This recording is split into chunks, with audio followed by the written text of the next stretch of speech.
Hey, sorry for the interruption, but we wanted to let you know that this week's episode is brought to you by Spotify for Podcasters. Really cool app. Josiah and I use it for every single show that we bring to you every week. You can edit podcasts right from your phone or computer, so you can start creating as soon as you log into the platform. You can easily distribute your podcasts to Spotify and everywhere else the podcasts are heard, just like we do every single week. You can also create video podcasts on Spotify, which is really cool. And of course, you can earn money like I'm doing right now by including ads and even podcast subscriptions. And best of all, it's totally free. There's no catch. We really love it. We use it every single week. So we encourage you to go download the Spotify for Podcasters app or go to www.spotify.com/podcasters to get started. All right, let's get back to the show.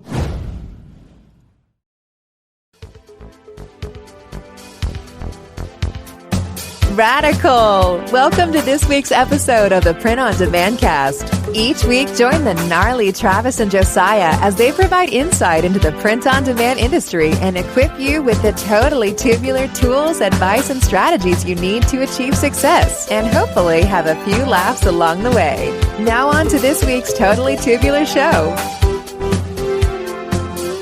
Hello, everybody. Welcome back to the Print on Demand Cast. And look, Travis has lights too.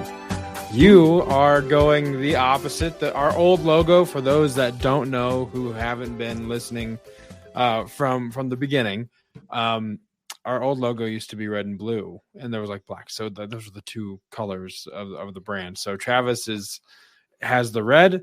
I have the blue. Now there's a myriad of colors in our logo. It's all over the place, but yeah, so looking good over there, Travis. Today is Monday. We usually record on Mondays, which inevitably gives us a good Monday story to share as we're not vamping, but just bantering at the beginning of these shows. So how was your Monday? It was started off slow. I had some things that I had to do this morning, so worked from home for a little while, and then literally I just sat on the couch and told my wife, I don't want to go to work today. And, some days are just like that. Other days I'm, super excited to get here and get going. But today was not one of those days for whatever reason. I just took me a while to get going. But once I got here, kind of a typical Monday, a lot of different things, a lot of questions you got to answer from different clients and inquiries and things like that. Right. And then from the staff even. But we got our monthly meeting tomorrow, our staff meeting. So we take the morning and go over a bunch of stuff. And Amy and I met about that last week. So looking forward to that in the morning. But other than that, it was kind of a typical Monday. What about you? How was your Monday?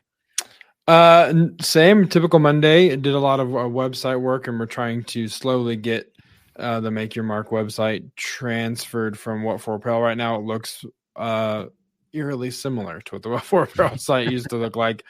But the unpublished side of things looks different, and and Deco Network, we've talked a lot about it on the show, but if you want to do anything that's super nuanced at all, website design wise, you can do it with Deco, but there is a lot of hoops and tricks and stuff that you have to do to make it function seamlessly. But there's just lots of steps that another, website providers like a Squarespace or what have you, don't necessarily have to do that, or it's not as complicated, I should say.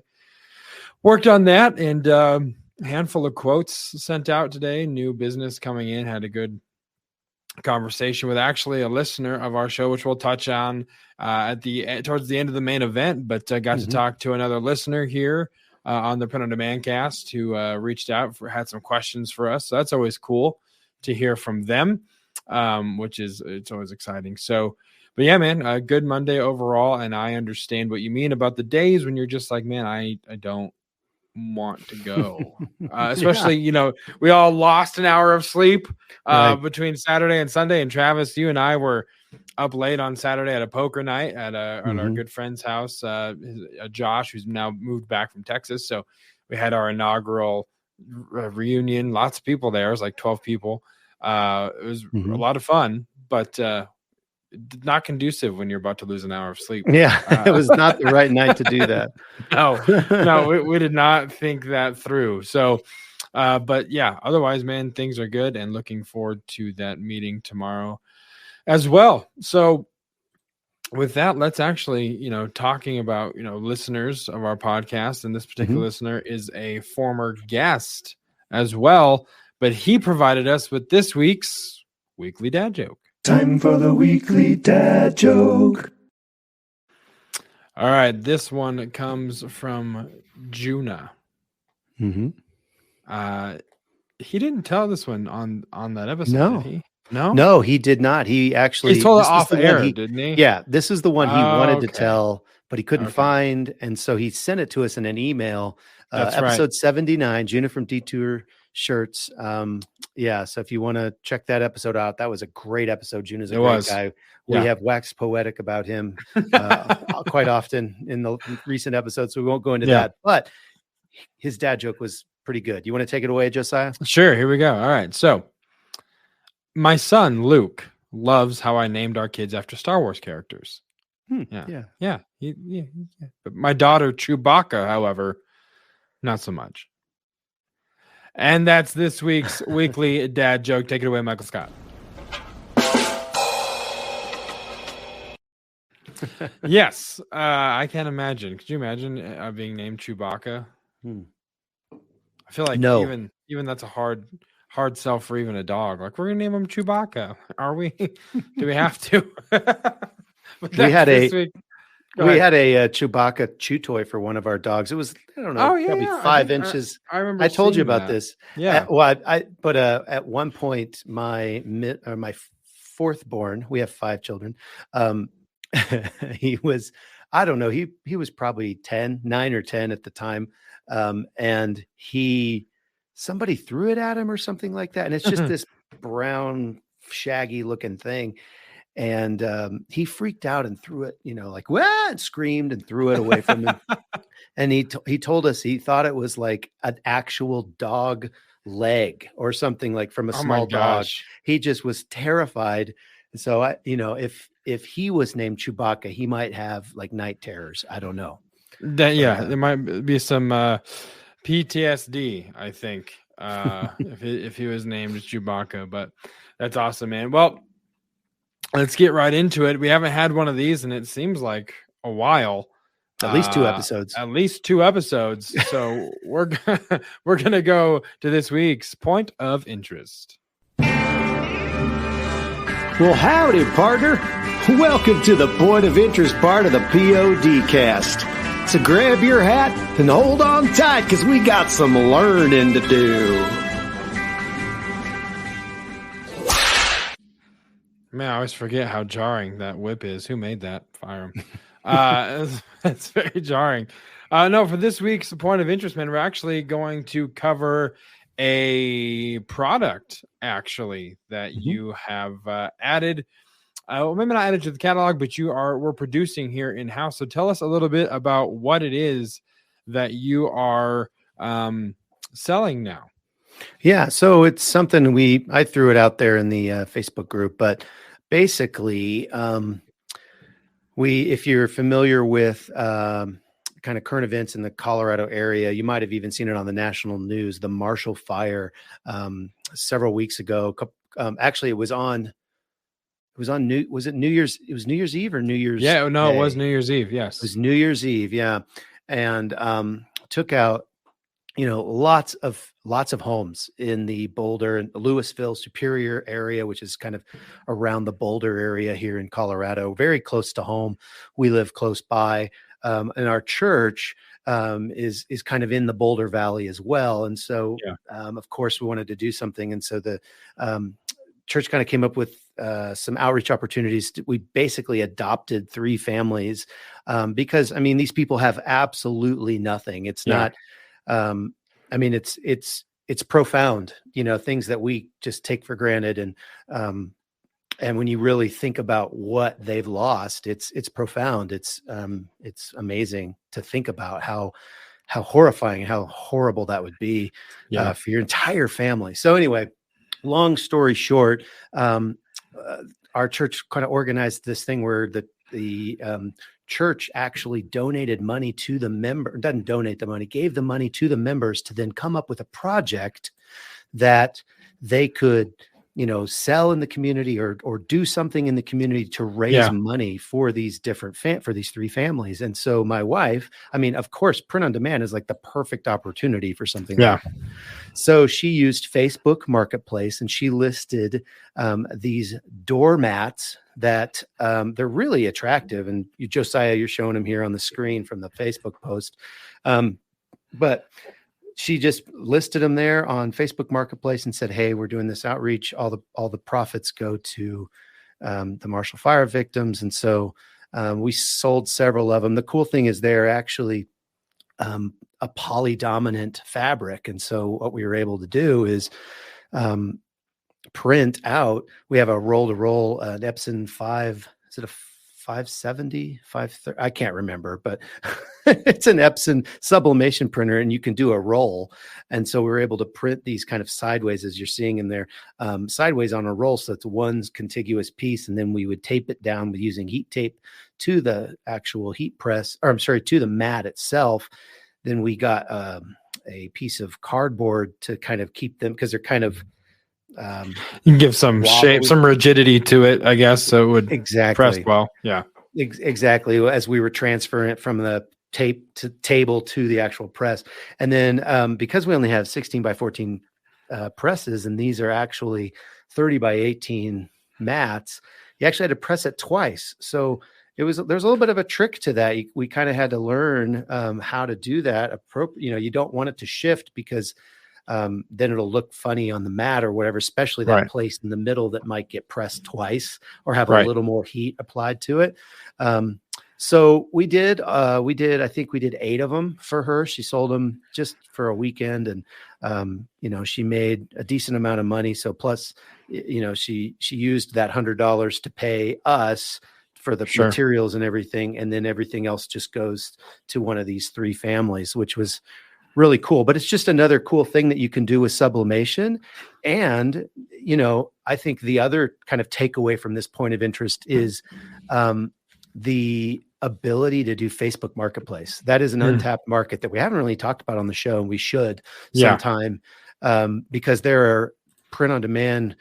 There are people doing print on demand on that platform like crazy right now. Yeah.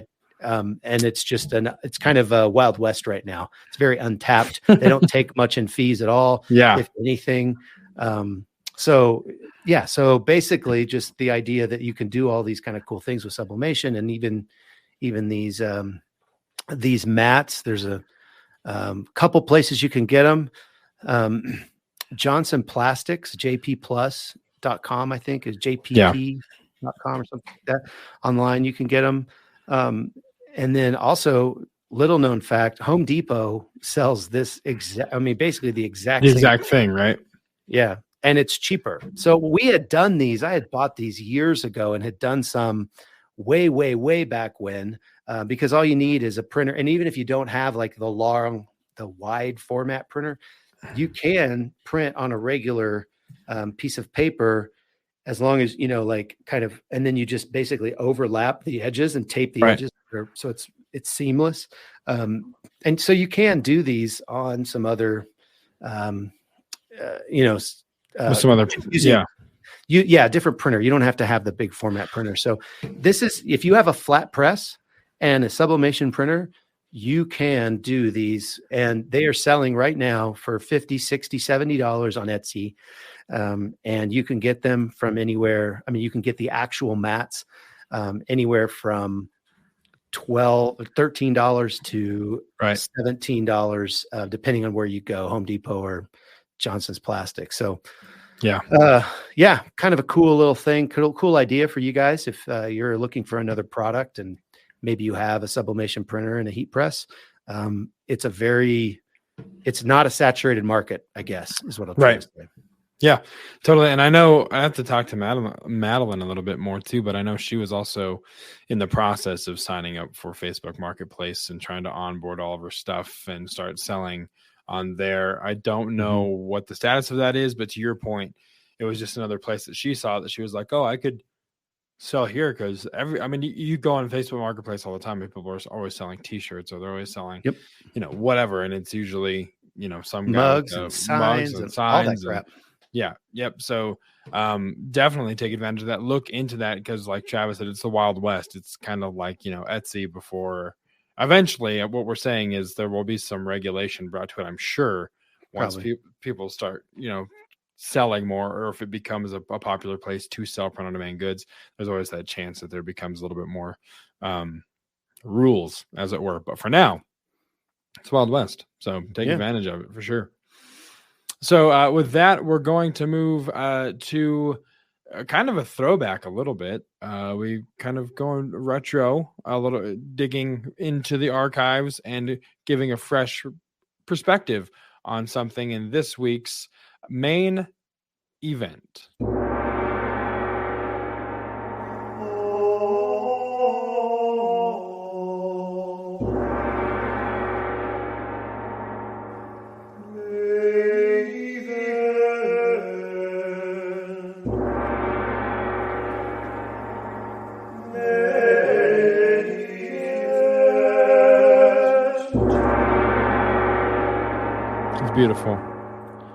Beautiful as always. So what we're going to talk about for this week's main event is talking about sales.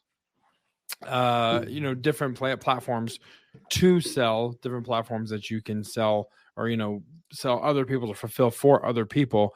And we kind of went back into the archives a little bit, and we went to episode 2, way back.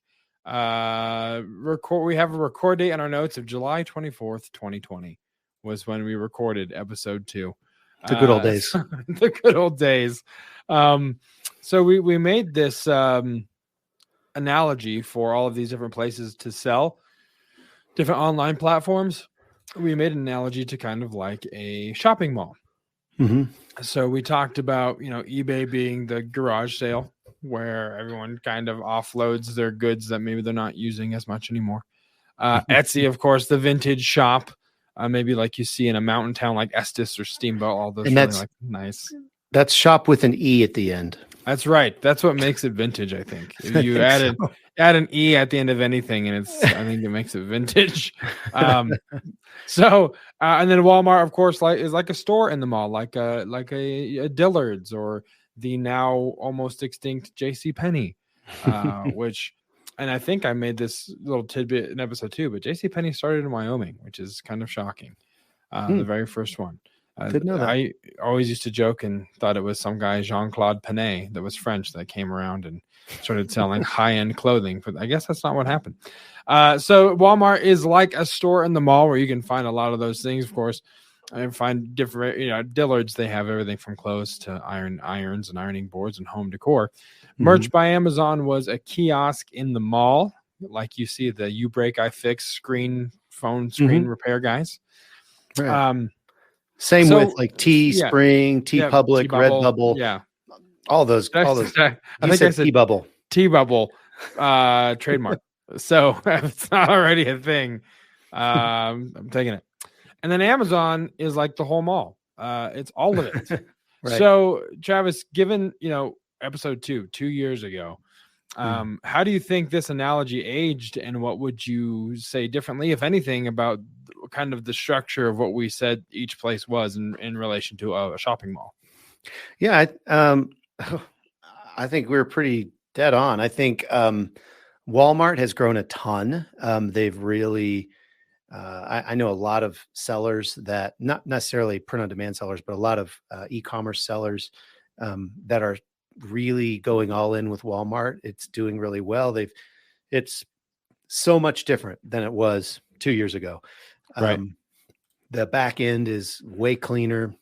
I mean, they still have a lot of growing pains to go through before maybe they're at Amazon level, but yeah, I think I do see that kind of as like a Dillard's, or, one of those bigger stores that kind of has a little bit of everything that's, in the mall or whatever. Whereas Amazon still kind of is the whole mall. It's all of it, everything.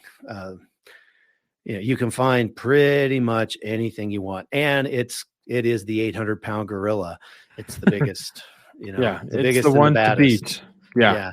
I will say one thing about at eBay, while I still see it kind of as the garage sale, because you can't sell used, it's very, you can go get car parts on there. You can just anything you can think of, old books, old, magazine, anything. I will say I know some people that focus a lot on eBay, and they're making a crap ton of money, just going to it, literally going to a garage sale or going to one of those, liquidation sales or something like that, and just finding things to sell on eBay. And they know what to look for, and they're doing great. They'll buy something for $20 and sell it for 150. And they're doing that, every week. It may not be as scalable because you have to physically do it. We've talked about how like arbitrage in general is tough to scale. Some people have succeeded in that. But so while I see that it may still be the garage sale, it's definitely a lucrative one. It's a lucrative garage sale. Yeah. And then of course, Etsy, my gosh, has it grown? It's just gotten so much more attention from e-commerce sellers. It's still, I think, considered kind of a higher end, online platform. But the prices are coming down. There's more people on there and it's getting more competitive. You have to do things to make your shop stand out, including SEO and good pictures and all of those things, or you will get missed. That's just the fact of the matter. Yep. I don't know. What do you think?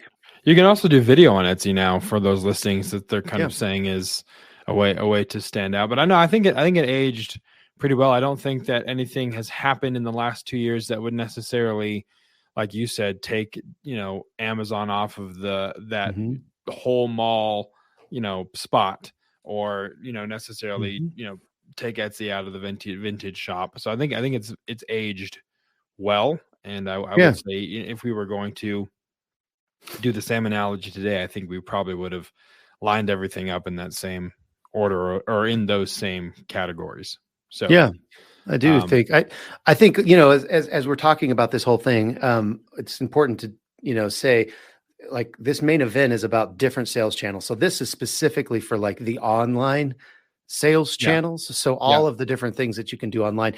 And this is a small smattering, because I guarantee there's plenty of places to sell online that we have completely ignored. Yeah. Like I always say, when we close out the podcast, there's probably a new podcast listening app, right now as we're speaking.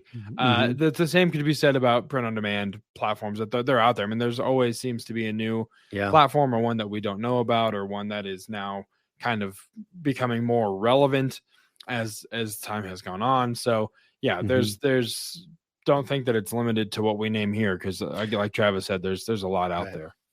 Yeah, I think the other, one other place is like, your Shopify store, and people usually that's their own. So it wouldn't necessarily be a garage sale. Maybe it's like, I don't know, that cool store down the street that's, it's not vintage necessarily, but it's it has the personality of the owner, and and that's kind of, I think that would make the list, I guess, for me. Now, I'd have to throw that in there with all of those other online channels. Yeah, I think so. I think the ones, I like it being a store that's maybe down the street for me, because the mall is kind of gives that indication that there's organic traffic that's going to come by your storefront if you're in a mall, because there's people that are going to shop at different places or go get a Cinnabon or an Annie Ann's pretzel or whatever, but they're going to pass your store as they go. So you have the chance of catching some of that organic traffic coming into your shop and buying something, which is the same way like the Etsy's and the eBays and all those places that we listed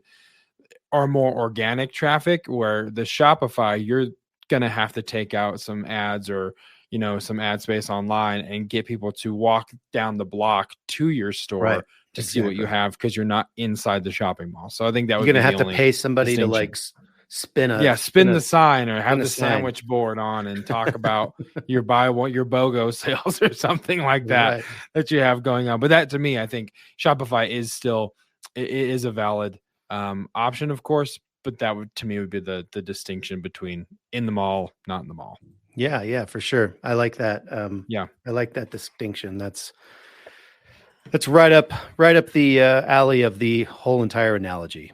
So that's online sales channels. And so, Josiah, you have come to Make Your Mark Design. For our new listeners, that's my print-on-demand fulfillment company that Josiah just joined a month ago. Has it been a month yet? Maybe. Maybe 3 weeks. Okay. Hey, you know what? Maybe. Here's to you, your month All right. anniversary. Cheers. But in the position that you took when you came, obviously you have a lot of experience in the print-on-demand world, but one of the things that you came with was some sales background. And so so if we just kind of wrapped up the online sales channels that are I think that's kind of the low-hanging fruit in a way. I think maybe one of the other ones we're going to talk about later might even be lower hanging, but we just don't realize it as much. But this is kind of I think a lot of people with print on demand on their mind, this is where they dip their toe in the water. But I'm wondering, why don't you go and tell, about the next one on our list for kind of sales channels? Because you did a lot of this at your previous print on demand company. Yeah, for sure. So we've talked about it on the show, a handful of times, but talking specifically about influencer marketing, selling to influencers, selling your services to influencers, which is kind of a hybrid because they're more often than not, they're probably going to be selling their product on a website of some sort. Whether it's a Shopify or a Squarespace, or you give them a Deco store, which we've talked about in the past as well. But they also will make bulk orders for you to send, because a lot of them have events. One guy that just placed another order with us, he just messaged me while we were recording, letting me know that he was going to pay the invoices. As a professional wrestler who, if you've listened to the show for any length of time, I think I've alluded to my fandom of professional wrestling since I was a wee child. So it was just one of those, when we first started selling to influencers, it was one of those natural niches for me to explore, because I already knew so much about it and knew the players and knew the people and knew how to get in contact with the people who would need services. So influencers are great to pitch you, and you can use them. I mean, don't think that you have to have Deco. You can work out a scenario where you're selling their stuff on Merch by Amazon, or you're selling their stuff on through an Etsy store or a Teespring, or whatever that looks like. There's lots of different situations or scenarios that would be profitable or advantageous for you to be a part of. So they're good because they do the bulk of the advertising as far as getting people to the products. They're doing all of their own marketing, which can be a good thing and a bad thing. They're a little hit and miss because not all influencers are created equal. Right. Just because they got a following doesn't necessarily translate into the fact that they're good marketers. It just means that they posted a shit ton of content and happened to catch the algorithm on a good day or something. You know what I mean? Like, their content's engaging. They're really good at creating it, but marketing is a different thing. That's why a lot of these influencers, at least the ones that I've come across that are successful in what they're doing, have partnered with a lot of agencies and agents, because they don't do the marketing side. Then that gets, anytime you work with an agency or agents, it gets a little bit more complicated. We had a girl who we reached out to, and she responded through her agent, and her agent was requiring her to be paid $500 up front and get 40% of the merchandise sales to partner with us. And I basically, in a really nice way, told her that there was a fundamental misunderstanding about what we do, right? and try to lay it out. So, all that to say, it can be hit or miss. It's not a guarantee. Just because you get an influencer with a high following doesn't necessarily mean that you're going to get a lot of traffic. Yes, it's like, respectfully, go kick rocks. Yes. Yeah. We should talk about firing clients sometime. Yeah, we should. And how you know you're at that point when you should just cut bait. So yeah, influencers are great, and I have a lot of I've had a lot of good experience, and I've had a lot of good fun with a lot of the people that we've worked with in the past. But Travis, you are currently, fulfilling for a client. I guess we are, I should say, that's more of a third party example. So explain what that is. Yeah, and the cool thing about this is basically we're fulfilling for somebody who is doing this business model. So if you're sitting out there listening to this and you're like, oh my gosh, I know such and such, has 1 million followers, or, or somebody who's in the NFL or the NBA or whatever, or he's a professional wrestler. And I know them, and I know, blah, blah, blah. You can partner with a fulfillment company to basically, you can be the middleman to facilitate that introduction and take, a buck or 2 or 3 or 10, between the end user and the fulfillment company. So for example, we do have a particular client that they works with NFL, not teams, but individual players, as well as NCAA athletes. NCAA, you probably know, they recently kind of rescinded their name, image, likeness. They basically said, now you can make money off your name, image, likeness. Of course you can't, if you can't say, hey, you can't put Penn State on there, or KU or Colorado University, any of that stuff. And you can't use their logos, but you can name, image, likeness. You can make money for the NCAA. Well, it's the same as for NFL as well. They can make money off of their name, image, likeness, as long as they don't put the team or NFL or anything like that on the merchandise. And so this company had a lot of ins. I believe the founder had dated, or maybe is still dating, I don't know, but like a cheerleader in the NFL, and had a lot of ins. And so he was able to, a lot of people that, that you would know. If you were a follower of the NFL, I could say a couple of names and you'd be like, wow, that's really cool. And so in that process, we get to fulfill, cool products for people that are buying from these different websites. They use Shopify, and they put together their entire website. They have graphics people that put the website together, create some designs for them, get their approval, and then they go live and they tie it to our company for fulfillment. But to your point, even NFL players can be bad marketers. Like there's a couple of stores that haven't sold, but 10 things or 5 things or no things. Right. So you just never know.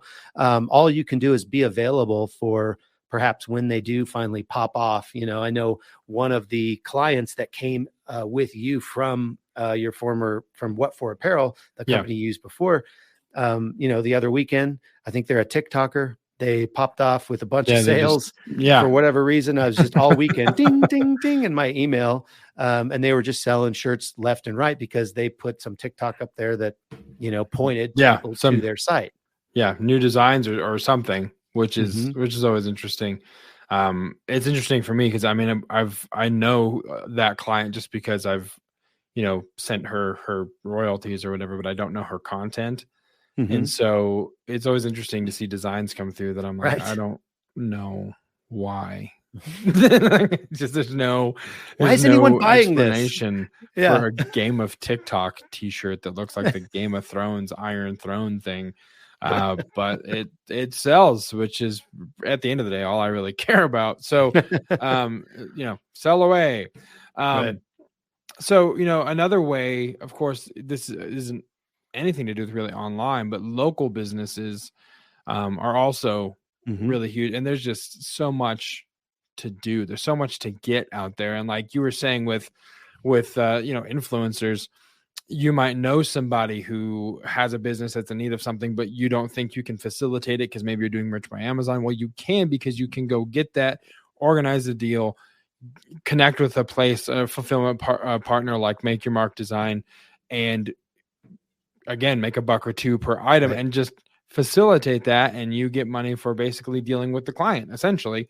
And we just send you the stuff that you want. So there's lots of opportunities. Just because you don't have in-house production, don't think that you are exempt from being able to help local businesses. Right. But one of the ways that you can get local business that we've discovered is Google listings.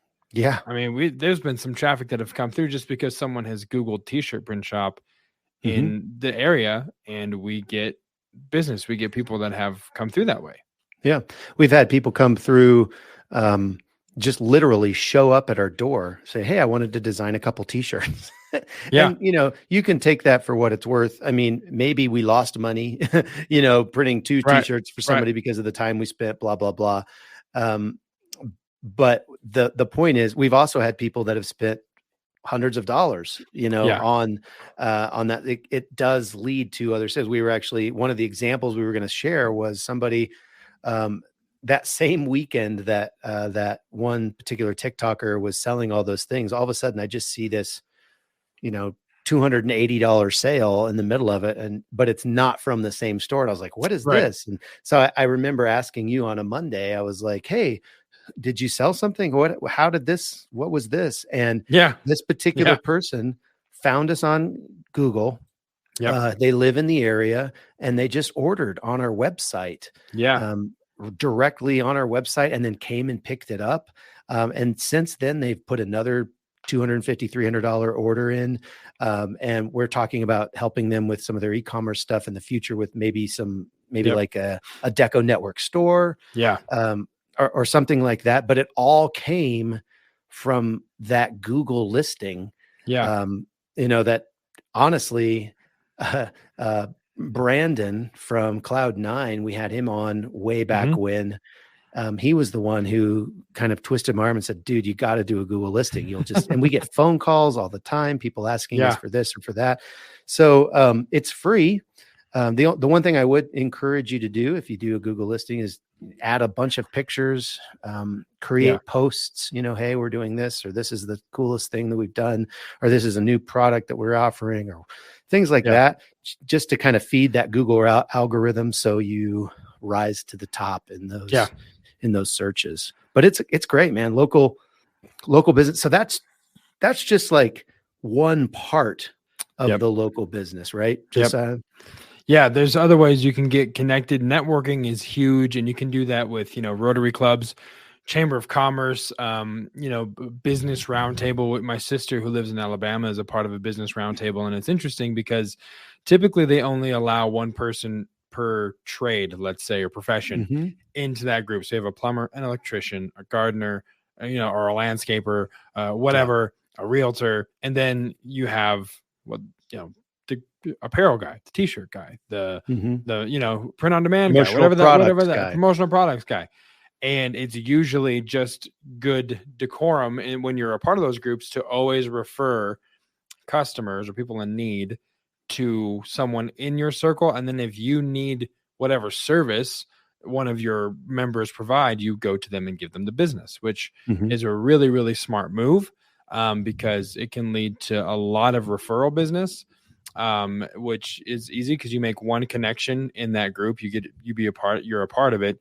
And that automatically results in, who knows, maybe 5 to 10 referrals a month. And if anything comes of those, great. But the point is that you're consistently getting work, referrals, and your name out there in the community, which is huge. Yeah. And I think this, this may be something that, people who are listening are like, "Hey, well, I've got another job, and this is just a side hustle for me." And I totally get that. Maybe this is kind of next level. But if I also think there are people out there that are like, "I really want to scale this. I really want to turn this into my full-time thing." I honestly think that local businesses is kind of that low-hanging fruit that I was referencing earlier. I think that you can go out and get local businesses. You can go out. I don't care if you're a third party. You can be the middleman. You just need to have a price list and have some, business cards or whatever, a phone and a print supplier, a fulfiller, that's going to do the work for you. And it could be local. It could be not local if you're cool paying for shipping. It doesn't matter. Sure. The bottom line is that there's business out there if you're willing to go, turn over those rocks, Yeah, 100%. And, speaking of turning over rocks and going out there and putting the work in, I think something that you have found to be beneficial, and I think is a brilliant idea, is doing like the markets like you did this last summer, in Erie or in Louisville or wherever those might be that are close to, in proximity to where we're at here in Colorado. It's a lot of work to do those. It is. And the events themselves may not be as fruitful if you're looking for immediate payoff in an investment in one show. Like if you sign up, you pay the fee, you get all the stuff, you make all the inventory, you set it all up, you're up there and you're sweating and it's the summer day, whatever, and you're wanting an immediate payoff as far as like a return on investment that is worth it. You might not honestly get it that day because there's a lot that goes into it. You're paying people to be there, you have the products, so you might make a couple sales, but the biggest thing again is the networking that happens, right? You'll make some sales while you're there, which does make it worth it. But the connections you get afterwards, we've had, let's see, I know we've been in conversation with someone that you guys met at one of those markets who has a store in Louisville, and she has placed sizable countless orders. And there's one, another one that's in production right now. There's $2,000 order. $2,000 order that is in production right now and in process. A hockey league that bought over 300 hats, and they're coming back for some jerseys and more hats, and it all happened because of the connections that were made at the market. So you have to kind of look at things in a bigger picture perspective, because it's not always going to be immediate as far as the payoff on those investments. Yeah, there's definitely some upfront investment in if you want to do local, craft fairs and things like that. Because you gotta have the tent, you have to have, tables and tablecloths, and then you have to have the inventory, so you're going to have to invest in some inventory, so you can actually sell something, because that's, the thing about farmers market. You could come there and just have a table and have nothing there and just say, hey, I'm a print shop. What do you need? And just do it for the marketing. And maybe that would work. I don't know. A handful of samples, maybe not necessarily stuff for sale, but right.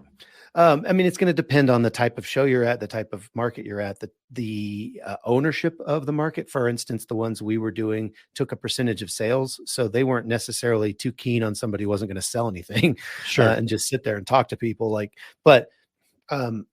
So you will have some investment, but if you're doing it by yourself, I would always, on those events, I would make between, $350 and $700, and then I paid like my 10% commission to the market person. And then I would pay for somebody to be there with me. I would give them a commission plus a stipend, for the time that they were there. And then there's the setup and the teardown that, you're spending actual time. So, with one event, even if I made, $500, it's probably not going to pay off my investment in it. But to your point, over the course of the summer, maybe I do pay all of that investment off. But the real payoff is those connections that I make and the follow-ups, because I'm handing out business cards and people are giving me their business cards and I'm learning how to network. So, and over time, those things can turn into long-term relationships, like that lady with the shop that we do a lot of business with, like that hockey league that we do a lot of business with, will continue to do a lot of business with. So you just never know, like you were saying, when you start turning over those rocks, what's underneath them. And luckily there was some money under some of them. That is the hope. Is the hope. And Joe, we were joking before this, we were writing out the notes. We're like, hey, there's an option E, which is you could start your own podcast and YouTube channel. That's right. I mean, why not? I talked to someone today, again, as I alluded to. I hope I get his name right, but Michael Restrepo talked to him today. So shout out to Michael if you're listening to this episode. Enjoyed connecting with you, but he had some questions about some services we could possibly provide for him. And so we had a good conversation. I've had another conversation with another gentleman. His name is Jason. And again, I hope I get the last name right, Jason Tack. Maybe I think the P is silent. But hopefully he and I had a good conversation, and it's always fun connecting with the listeners and getting feedback from them directly, even during conversation about the show and what they like and all that kind of stuff. But honestly, even if it's like YouTube stories, even if it's Instagram stories or occasional posts or whatever, put information out there and become the expert, right? Travis and I had to overcome a lot of it. And we talked about this imposter syndrome starting this podcast, because there's a lot of things that we don't consider ourselves the experts in, but we take for granted what we've learned and where people are in the process, and that what we have gone through is beneficial and helpful. So there are people out there that want to know how to do merch on a budget, how to do stuff that won't cost them arm and a leg and tons of inventory up front. And you, just by virtue of even listening to this show, have the knowledge that they need to be able to facilitate that. So you become their expert. So throw stuff out there on social media and make some videos of your sales or your whatever, if you're doing a print on demand fulfillment for on Merch by Amazon or whatever. But there's tons of ways to get content out there that doesn't necessarily have to be as full blown as a podcast, but you can still get known in your circles as the merch person, and just put yourself out there. Yeah, it's definitely worth it. I mean, there's a lot of, we literally have gotten business from doing this podcast. I know when you were with What for Apparel, you talked to some people about doing signs. Chris Kretz, who's been a longtime listener, he's, we've done a lot of things with him and his Etsy store and fulfilled for him. And so by putting ourselves out there, that was kind of one of our goals, or kind of it was more of a byproduct goal. It was like, hey, and by doing this, we might even get some business. That would be cool. Yeah, that would be cool. And so all of that to say, keep those inquiries coming. Oh yeah, please. Honestly, if we end up doing business together and you're reaching out, that's fantastic. Of course, I think it's a win-win for everybody. But I'm not trying to. I hope I'm not coming across as disingenuous, because I really do enjoy just connecting with you guys, hearing what you're doing, your ideas. Jason's idea was amazing. And Michael's idea that what he's currently doing, it's not an idea, he's doing it. He wants to bring us in on it, is awesome. And it's a market that I would have never thought of. It's a niche that was completely out of my realm of even thinking about. And he's doing a lot of licensing. So there's stuff there that I would love to know more about licensing. So Michael can help learn me something about licensing. And it's just so cool, because it can all become very mutually beneficial beyond just a transaction of, hey, here's money, hey, here's product. It's just building relationally and just getting to know those of you that are listening to our show as more than, just a name in the Facebook group, which you all should have joined by now. So I'm just going to say that. No, I love that. I was just going to say, I think the whole idea of this episode is just to kind of help you reimagine opportunities that you may have heard about on another show or our show, or just thought about, or maybe you've never even thought about going out and actually hitting the sidewalks and going into local businesses and taking business cards and all of those things. You can just have business cards, and then as you're eating at a restaurant, just have them available and start a conversation. It's not difficult. That fruit is low hanging, and it really is. And so we just wanted to put these things out there for you guys, as kind of just reigniting some of those ideas, because people need merch, they need promotional products, they need t-shirts, they need all this stuff that we provide, and we are the experts. Whether or not you're just starting, I guarantee you know more than the manager of that restaurant on the street that you had lunch at yesterday. You 100%. You know more than them. So keep that in the back of your mind. Don't let imposter syndrome rob you of those opportunities. Yeah, 100%. Real quick before we transition to the outro here, I do want to say keep those inquiries coming, and you can email us at info@makeyourmark.design is where you can reach out to both of us. schedule a call, whatever you want to do. But we want to hear from you, and we'd love to help you along in the journey however we can. So again, info@makeyourmark.design. But Travis, you and I have a mutual acquaintance friend who owns a chai tea company, right? His name, Charlie Joe Chai is his company name. Look, if you're listening, look it up. It's phenomenal chai. I love it. They serve it at a local coffee place here, Ziggy's in Colorado, and I get one every Sunday when I'm serving at City Point. I'll stop there first and then just trek up and enjoy my chai as I take the commute. But I went to lunch with him a handful of months ago, and to talk about some merch ideas that he was kind of toying around with in conjunction with this company. And I was blown away because we went to a coffee shop, brewery, kind of have a food truck there in Frederick as well. And across the street was another restaurant that we went to get some Tijuana fries or whatever they're called over there. But they're so good. But everywhere I went with him, he would shake hands and say, "Hi, I'm Charlie Joe. I have a chai company." Hand him a card. And whether that restaurant wanted chai or not, it did not matter, because now he was Charlie Joe. He had a chai company, and he would say, "Do you guys serve chai here?" "No." "Why not? It's delicious." Every person with the food truck person, "Hi, how's it going? Okay, here's my card. Here's my credit card for the bill. What's your name?" "Cool. My name's Charlie Joe. I own a chai company." And he would give him the card. He went to the owner of Mountain Cowboy, which you and I both know well, and said, "Hey, why aren't you selling my chai? It's top of the line. What are you doing with this cheap stuff? Here's my card. My name's Charlie Joe." I mean, it was incredible. It was borderline uncomfortable being with him, because it's almost like, bro, chill out. But he's all in. That's his only plan. There's no plan B. He owns a chai company.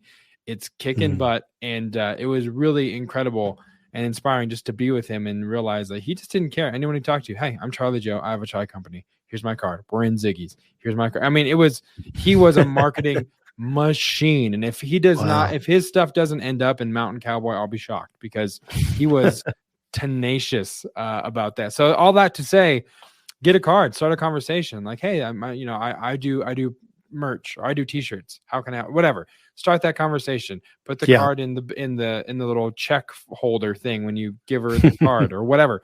Put it in the credit card slot in the gas pump. People have to take that out. And say, "Do you need shirts for your business?" Whatever your card says, do it. But yeah, all of that to say, start conversations, because you never know what can come of it. So Travis, anything else to add before we put a bow on this one? No, I love that story. That's a perfect way to end it. That's great. Awesome. Well, guys, thank you so much for listening to us once again right here on the Print on Demand cast. As always, oh my God, I just stuttered. I just got stuck. I verbally got stuck. 82 episodes in, I can't nail this down. You know what I was going to say. Join the Facebook group, facebook.com/group/printondemandcast. We're on Instagram, instagram.com/printondemandcast. We're on YouTube as well. You can watch all of the video versions of these episodes and see the video bumpers and see Travis and I's face and see what beer we're drinking on any given episode. So you can do that, youtube.com/printondemandcast. We're also on video through Spotify. So if you use Spotify as a platform, you can get early access to the video, because that goes live Wednesday when the audio goes live everywhere else.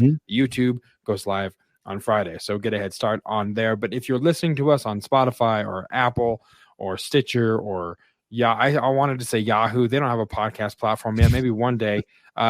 Trademark. So I'm verbally trademarking all kinds of stuff in this episode, and I will get none of the benefit.